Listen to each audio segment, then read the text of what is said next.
大家好，我是 Tina。我毕业于国立政治大学俄文系，然后辅系是韩文。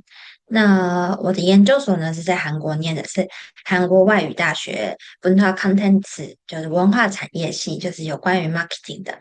那现在嘞，我是在韩国的专利商标事务所担任大中华区的专利商标业务。很高兴能在外语吧跟大家见面。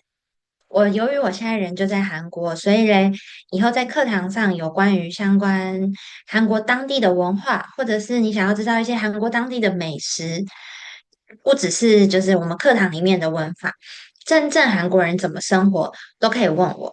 那很期待在外语吧的教室与大家见面哦。那下一次我们就直接在教室见面喽，拜拜。